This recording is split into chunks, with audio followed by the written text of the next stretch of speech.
Bom dia, boa tarde, boa noite, meus queridos. Espero que vocês estejam bem, tranquilos, aproveitando esse pré-férias que estamos chegando aí, não é mesmo? E como não poderia ser diferente, hoje iremos trabalhar com revisão da Unesp, segunda fase. Ah, molecada, isso aí, chegando junto. Seguinte, o conteúdo de hoje é de boa, é tranquilo. Para vocês terem uma noção, eu vou passar somente dois exercícios, foi os mais recentes e, assim, suave de pegar em relação ao que eu passei em sala de aula. Então, vamos à aula. Fechou? Bom, galera, é o seguinte, ó. Aqui, como vocês podem observar, é só o início de uma pequena introdução do que nós vamos ver hoje. E o que nós pretendemos passar são dois exercícios que caem na segunda fase corriqueiramente, ou seja, atividades sim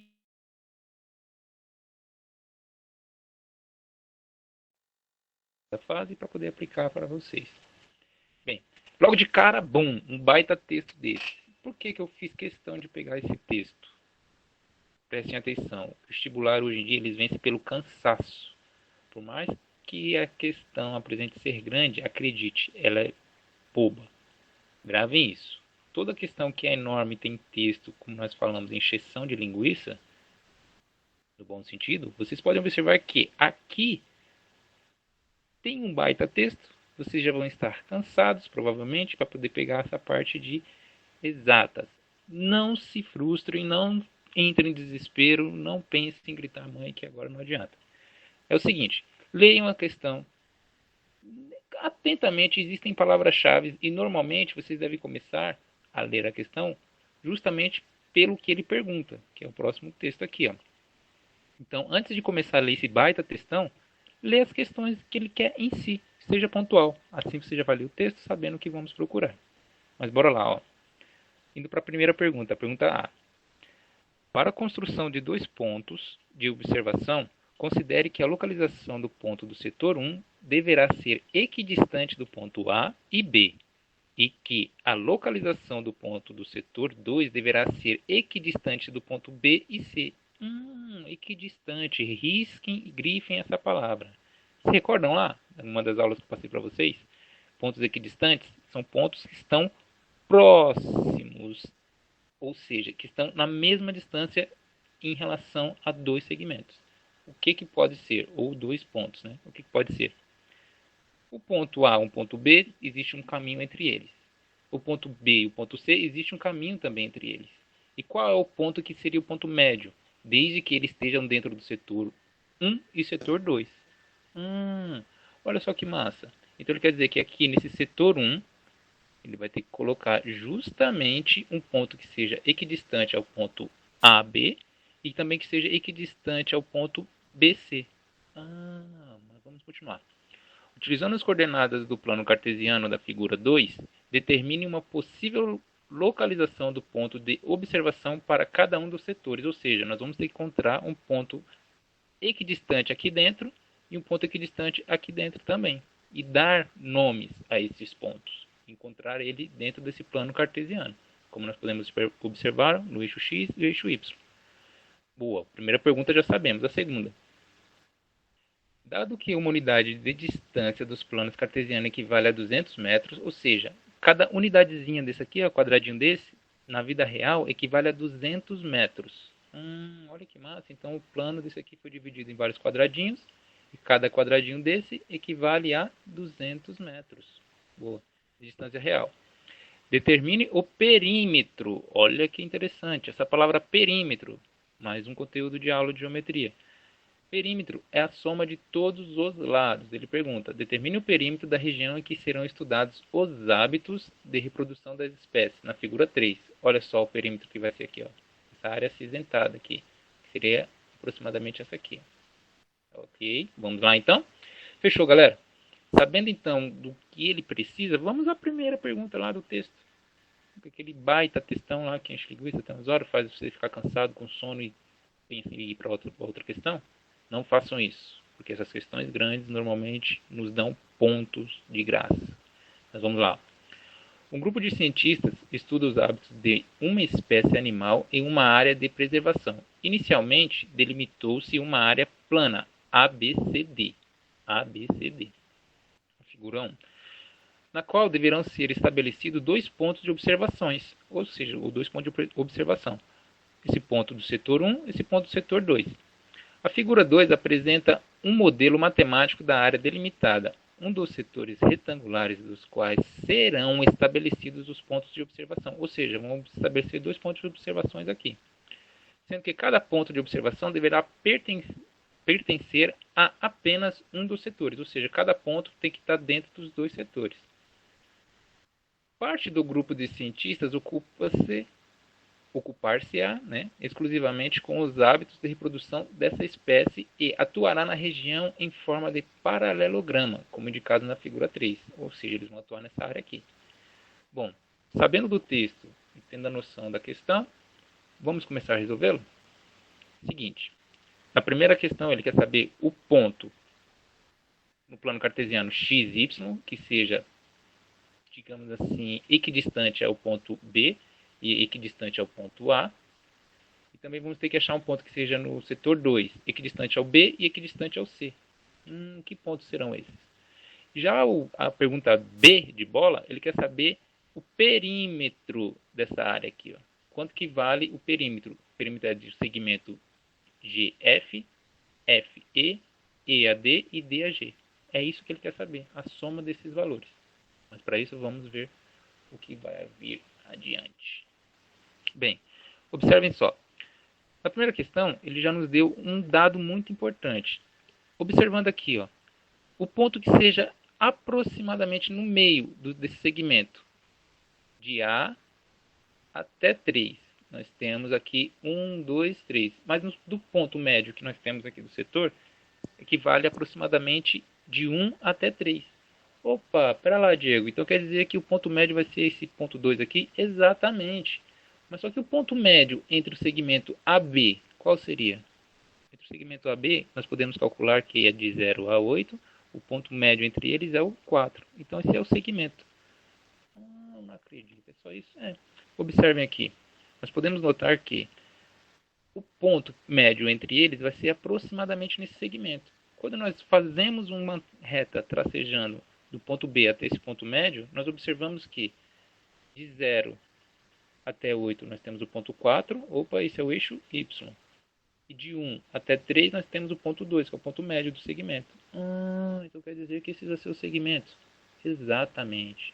Observe então que o setor 1 ele vai ter um ponto de observação no plano cartesiano, na coordenada x como 2, e na coordenada y como 4. Esse é o segmento do ponto de observação. Olha só que massa, então esse é o ponto que vai ser equidistante a B e equidistante a A. Louco, né? E se vocês observarem um pouquinho mais, ó, qual a altura desse triângulo? Vai de 0 até 2. Então, 2. Qual a altura desse outro triângulo aqui? Também é 2. Ou seja, nós temos um triângulo com lado 1, 2, 3, 4. Aqui também, ó, 1, 2, 3, 4. Olha só, as bases são iguais. E temos então esse triângulo, ele vai ser isósceles. 2 lados iguais e um lado diferente. Logo, esse ponto é equidistante a B e equidistante a A. Né? Bom, e como nós vamos fazer então esse outro setor aqui? Para observarmos o setor 2. O mesmo esquema. Tracem um plano, um ponto médio de B a C. Sabemos que de B a C, quando nós tracejarmos aqui e olharmos no plano cartesiano, nós vamos observar que vai de 0 até o número 15. Opa, então o ponto médio dele é 7,5. Achamos um ponto aqui, no eixo X. E no eixo Y, onde ele vai ser? Exatamente essa altura que nós teremos aqui, ó, de 7 até o 5. O ponto médio entre eles é aproximadamente quem? Aproximado não, é exato, é o 6. Então nós temos aqui o ponto 6, esses dois lados. Olha só, então nós vamos achar o ponto exato em que ele está. Ele está aí. Mas qual é o valor dele no plano cartesiano? Se nós tracejarmos aqui, nós temos 7,5 no eixo X e no eixo Y nós temos 6. Então esse vai ser o plano cartesiano, que vai ser esse vai ser o ponto no plano cartesiano que vai ser equidistante a B e equidistante a C. Olha o setor aí, ó. Setor 2, então, tem o plano cartesiano, o ponto no plano cartesiano equidistante, que é no eixo X 7,5 e no eixo Y 6. Sussa, né? Respondemos a A? Tranquilo. Beleza? Agora vem a parte mais gostosa. A pergunta B é, dado que uma unidade de distância dos planos cartesianos equivale a 200 metros de distância real, determina o perímetro da região em que serão estudadas os hábitos de reprodução das espécies, ou seja, ele está pedindo para nós sabermos o perímetro da região da área acidentada aqui, ó, como nós comentamos, do ponto ED, DG, GF, FE. Esse vai ser o valor que nós temos que encontrar para determinar qual é o perímetro dessa área. Bem, logo de cara nós podemos só recortar essa figurinha para sabermos o que vamos encontrar aqui. Ó. Primeiro, quais são as semelhanças que nós temos aqui? Se nós tracejarmos uma linha, um prolongamento dessa linha aqui, do ponto D ao F, nós vamos fazer uma semelhança de triângulos.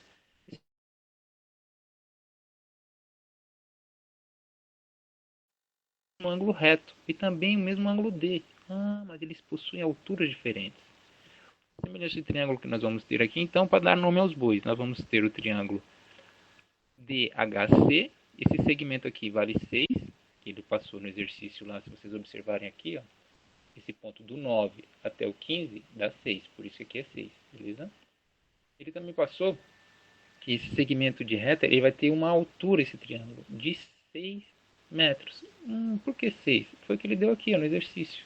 Esse número aqui é o número 6.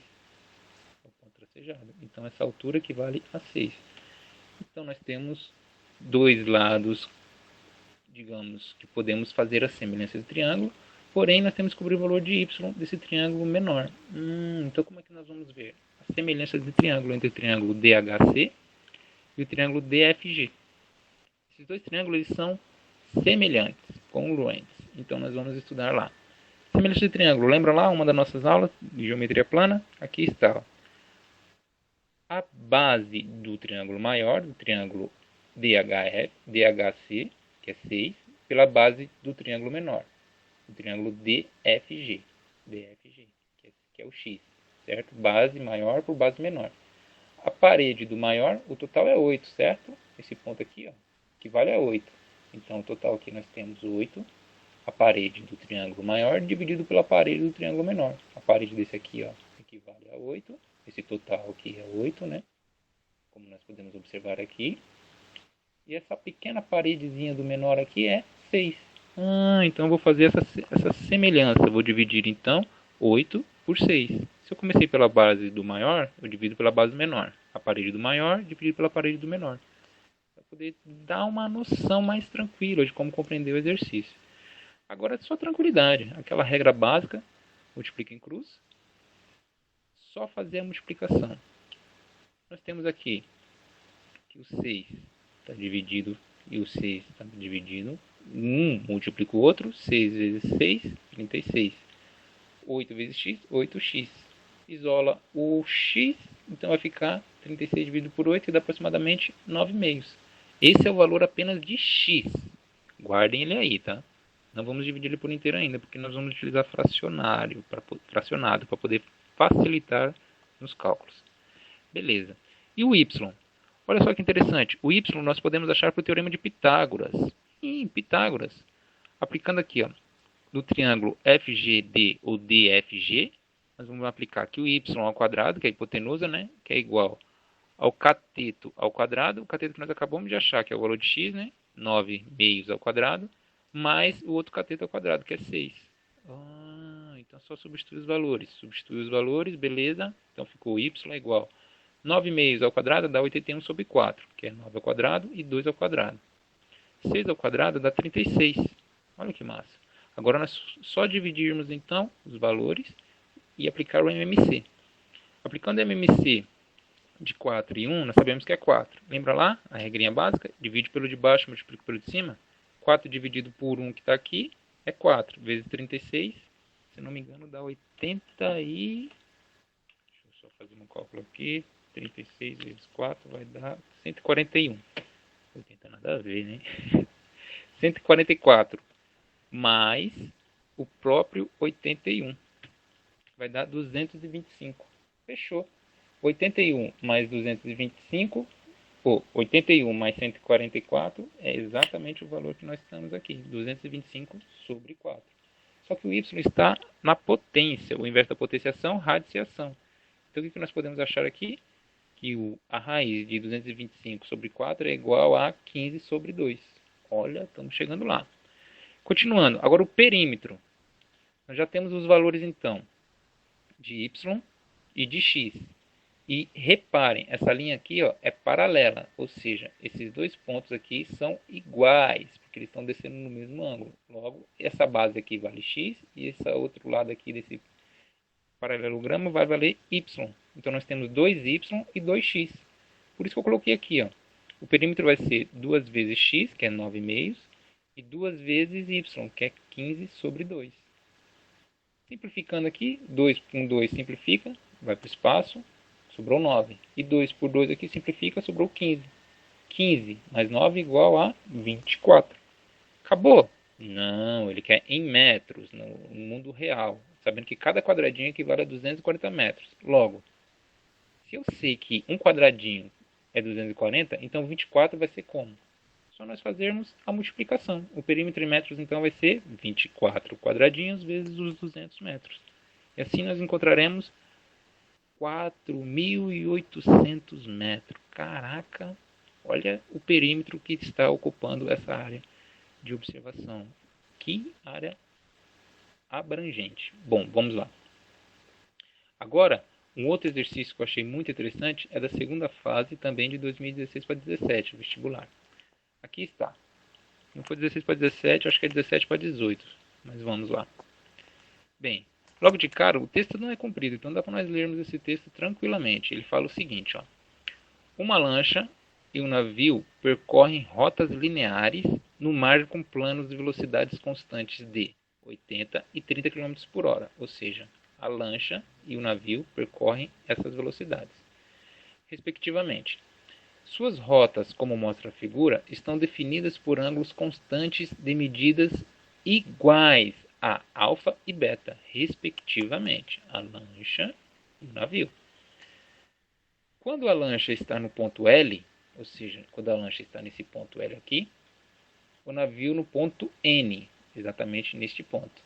A distância entre eles é de 10 km, ou seja, a distância que separa eles é exatamente 10 km, da lancha para o navio, com velocidade diferente. A lancha a 80, o navio a 30. A lancha com ângulo alfa e o navio com ângulo beta. Eles estão indo em rota de colisão. Aí ele continua. Sendo P o ponto em que a lancha colidirá com o navio, demonstre que o ângulo obtuso LPM será igual a alfa mais beta. Opa, confundiu. Espera aí que nós vamos abrir uma luz já já. Em seguida, calcule a distância entre N e P, considerando cosseno de alfa mais beta igual a menos 9 sobre 16 avos. E aí, Diegão? E aí, galera? Vamos resolver? Seguinte, ó. Inicialmente, vamos fazer um prolongamento das linhas. Prolongando as linhas, essas linhas tracejada vermelha, elas vão se encontrar em algum ponto. Aqui, por exemplo. Beleza. Sabendo que essa linha é reta, o ângulo continua se formando, o ângulo alfa abaixo e o ângulo beta acima. Como vocês podem observar aqui, ó, se nós tracejarmos uma régua, nós vamos notar que esse ângulo sempre vai se formar, desde que essa régua esteja paralela ao ângulo alfa e depois paralela ao ângulo beta, formados aqui. Consequentemente, o ângulo alfa irá se formar no encontro dessas linhas, porque ele está paralelo ao segmento. Ele continua paralelo a alfa, até aqui ele continua paralelo a alfa. Então, a alfa formou aqui embaixo. E o beta? O mesmo esquema. Nós fazendo o prolongamento, o beta se forma ao longo de toda essa linha, logo o beta vai se formar aqui abaixo.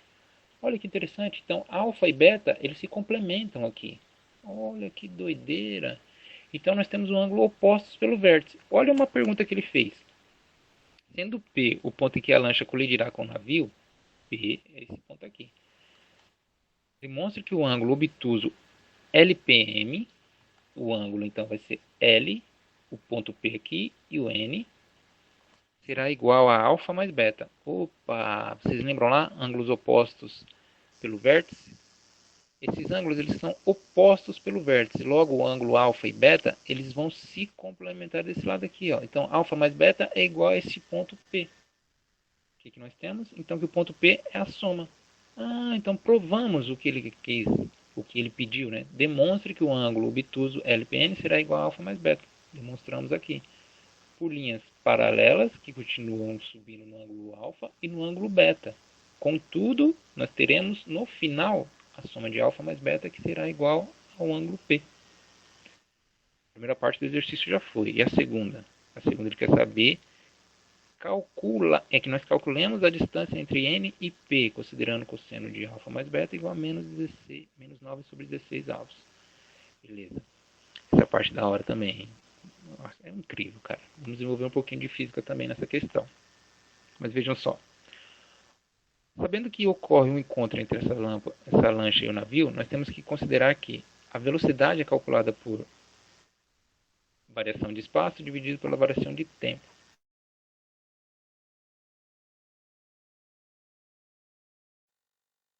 Já o navio está a uma velocidade de 30 km por hora. A distância que elas vão percorrer são distintas. Então, a distância nós colocamos x para a lancha e y para o navio. Só que o tempo entre eles é o mesmo. O mesmo tempo que percorre para um, percorre para outro. Não varia. Beleza. Continuando. Nós teremos, então, isolando o t, nós vamos ter que x sobre 80 é igual a t. Isolando o t do navio, nós teremos que t é igual a y sobre 30. Que louco. Então esses t são iguais? Nós podemos igualar as equações? Exatamente. Olha o que ocorre. Igualando essas equações, nós vamos ter lá que x sobre 80 é igual a y sobre 30. Porque os tempos que ocorreram para o decorrer, né, do percurso do navio e da lancha são iguais. Isolando, multiplicando em cruz, nós teremos que... Multiplica em cruz ali, ó. Isola o x. O 80 está dividindo, passa multiplicando. 80 vezes y dividido por 30. O 0 sobre 0, simplifico. Logo, nós teremos esta figura aqui, ó, como vocês podem observar. Nós teremos, então, que o x, como vocês podem observar, o x é aquela parte de baixo, x será igual a 8y sobre 3. Então, nós teremos um lado que vale y, que é o percurso do navio, e o lado que vale x, que é o percurso da lancha. Mas como sabemos que y está em função de x e x em função de y, só substituir a equação. Nós teremos, então, tudo em função de y. Vai facilitar a nossa vida, hein? Se prepare. Agora, qual o valor de y? Como podemos encontrar? Aí vou explicar para vocês. Vocês se recordam da lei dos cossenos? Bem, a lei dos cossenos é bem tranquila. Ó. Nós temos lá a ao quadrado, b ao quadrado mais c ao quadrado menos bc cosseno de a. Lembram lá? Boa. Nós temos para todos os pontos e todos os ângulos essa relação. O que nós podemos observar aqui? Que o ponto P é como se fosse esse ângulo C aqui. Ó. Olha só que louco. Então vamos usar o ponto C. O C ao quadrado, esse segmento aqui ó, de C, que é esse ponto de 10 km, ele vai ficar nessa base. Então nós temos lá C é igual a 10. E o A, quem é o A? O A, nessa equação, é aqui embaixo, ó, que é o valor de 8y sobre 3. Opa, olha que massa, ele está aqui, ó, 8y sobre 3. O valor de B. O valor de B é y. Olha o y aqui. Que massa. Menos 2 AB, né? Então, que nós temos aqui 2AB, que seria o y e o x aqui embaixo, que é 2y vezes y vezes 8 dividido por 3. Vezes o cosseno do ângulo formado. O ângulo é o ângulo C. Que ângulo que é esse? Alfa mais beta. Então esse é o ângulo formado aqui, que é alfa mais beta. Beleza. Mas olha que interessante. Ele falou que o cosseno de alfa mais beta é igual a menos 9 sobre 16 avos. Caraca, então se eu substituir os valores... Olha que coisa linda. 10 ao quadrado nós sabemos que é igual a 100. Y ao quadrado é y ao quadrado.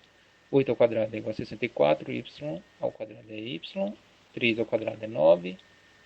2 vezes 8 é 16, o 3 permanece aqui embaixo, então nós temos que cosseno de alfa mais beta é 9 sobre 16 avos. Olha aqui, ó.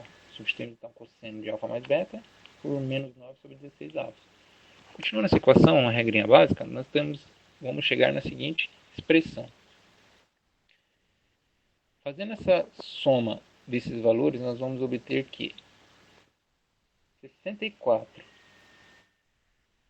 y ao quadrado sobre 9 mais y ao quadrado menos 16y ao quadrado sobre 3 igual a 9 sobre 16. Quando nós aplicarmos essa equação aqui, quem sobra no final das contas? Nós temos que o 64 sobre 9 permaneceu, nós aplicamos o MMC, 9 dividido por 1 é 9 vezes 1, 9y ao quadrado. Então nós temos essa soma de fração. E deste lado, nós só fizemos divisão. E assim ficou. Bem, Diego, e agora? O que nós podemos encontrar? Observe. Ao substituir os números e os dados, nós podemos notar que tudo no final das contas vai dar este valor aqui. Quando nós somarmos 64 com 9, vai dar 73y ao quadrado. Fazendo o MC de novo entre 1 e 9, vai dar 9 dividido por 1, 9 vezes 3, 27y ao quadrado. Fazendo essa soma, então, nós teremos que 100 é igual a 100y ao quadrado dividido por 9. Opa, tem um 100 de um lado e 100 do outro, eu posso simplificar. Vai dar 1 ali do outro lado, então y é igual a 9. Y ao quadrado é igual a 9, o inverso da potência, então é a radiciação. Quando nós aplicamos a raiz de 9, é igual a 3 km. Pessoas, ou seja, o ponto em que eles vão se encontrar vai ser aproximadamente do ponto N até o ponto P, equivale a 3 km. Do ponto L até o ponto P, nós temos que substituir aqui, ó, 8 vezes 3, que vai dar mais ou menos 24, dividido por 3, que vai dar aproximadamente 8. Então aqui a lancha percorre 8 km e o navio percorre 3. E é curioso, porque a lancha está mais rápida, vocês concordam? Ela está mais rápida e esse percurso aparentemente é maior também. Logo, aqui vai valer exatamente o valor de 8, certo? 3 sobre 3 simplifica e ficou então 8 no final. Só substituir o y por 3. 3 por 3 simplifica e dá 8. Y aqui é igual a 3. Tá vendo como matemática é linda? Bom, pessoas, como o tempo eu não queria extrapolar meia hora, eu deixo aqui com vocês mais uma aula. E se vocês tiverem dúvidas, podem entrar em contato, estou à disposição. Fechou? Uma boa noite, uma boa prova, um bom dia, uma boa tarde. Abraços, se cuidem.